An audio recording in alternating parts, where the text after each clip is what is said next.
हरिओम। आज 7वें श्लोक से हम लोगों की यात्रा जारी होगी।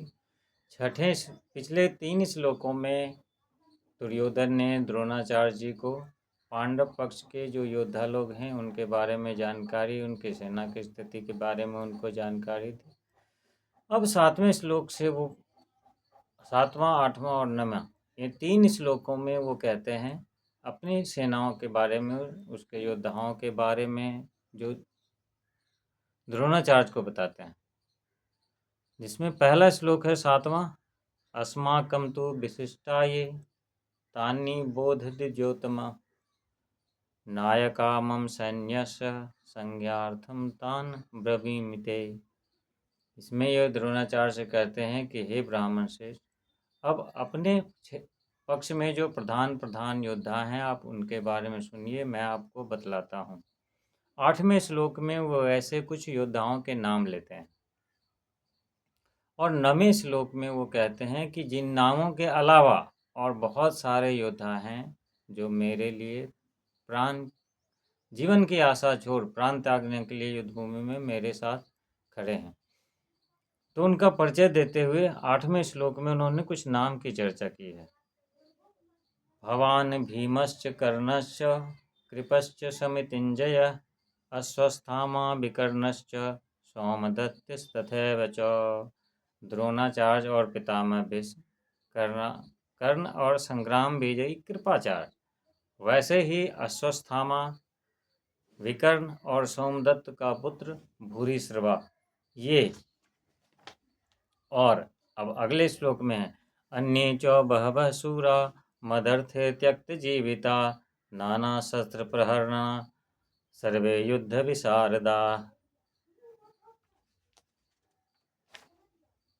तो 8वें श्लोक में कुछ नाम आया है जिनमें उन नामों का एक संक्षिप्त परिचय जैसा मैं बताने का कोशिश कर रहा हूँ पिछले दिनों से ही। तो आज में नाम आया है पहला द्रोणाचार्य जी का। इनके बारे में लगभग सभी जानते हैं कि ये कौरव और पांडवों के गुरु जी थे, जिन्होंने अस्त्र शस्त्र और शास्त्र की शिक्षा दोनों को ही दी थी। कौरवों को, पांडवों को। जो कर्ण हैं उन्होंने भी इनसे शिक्षा ली थी। दूसरा नाम आता है पितामह भीष्म का। महाभारत युद्ध में द्रोणाचार्य ने 5 दिन तक सेनापति रहे थे। दूसरा नाम होता है भीष्म का। ये महाराज शांतनु के पुत्र थे।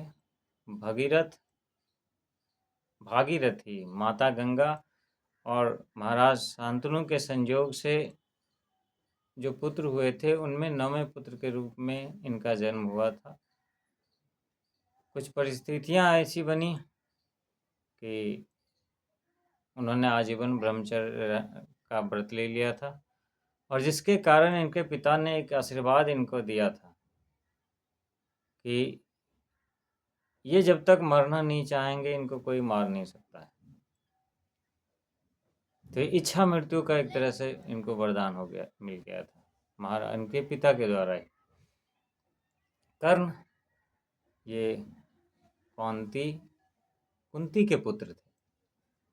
कुंती जब कुमारी थी उसी समय सूर्यदेव के प्रभाव से उसका एक पुत्र हुआ, जो अपयश की वजह से उन्होंने क्या किया कि उस बच्चे को जन्म के समय ही एक पेटी में बंद करके नदी में बहा दिया था।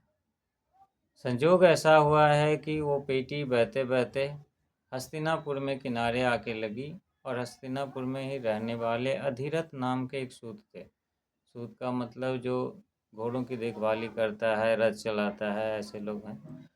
तो उनका नाम, तो उन्होंने ही उनको उठा लिया था। उनका नाम अधिरथ था और उन्होंने ही अपनी पत्नी के साथ, जिनका नाम राधा था, दोनों ने मिलकर उनको अपने पुत्र के रूप में ही उनका लालन पालन किया। बचपन में इनका एक नाम था वसुसेन, जो बाद में फिर कर्ण के नाम से ये प्रसिद्ध हुए। द्रोणाचार्य से इन्होंने शस्त्र शिक्षा ली, जो उस समय के परशुराम जी थे, उन्होंने भी उनसे सीखा। बाद में घटनाक्रम कुछ ऐसा बना कि उस घटना में दुर्योधन ने इनको अंग प्रदेश का राजा बना दिया। उस दिन से द्रोणाचार्य और कर्ण की मैत्री बहुत गहरी हो गई और वो तन मन से जो भी दुर्योधन के पक्ष में कर सकते थे उतना उन्होंने करने का हमेशा प्रयास किया। यहाँ तक कि जब माता कुंती और महाभारत युद्ध से पहले माता कुंती और कृष्ण जी ने जब उनको ये सच्चाई बताई, उसके बाद भी उन्होंने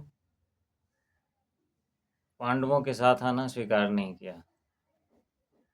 भीष्म पितामह की मृत्यु के बाद ये द्रोणाचार्य के सेनापति बने थे। अगला नाम इनमें आता है कृपाचार्य जी का। ये आचार्य द्रोण के ही साले साहब थे। उनकी बहन कृपि से ही इनका विवाह हुआ था। कृपाचार्य ऐसे योद्धा रहे हैं जिन्होंने युद्ध तो किया, लेकिन लास्ट में जो कुछ लोग बच जाते हैं उनमें एक कृपाचार्य भी थे।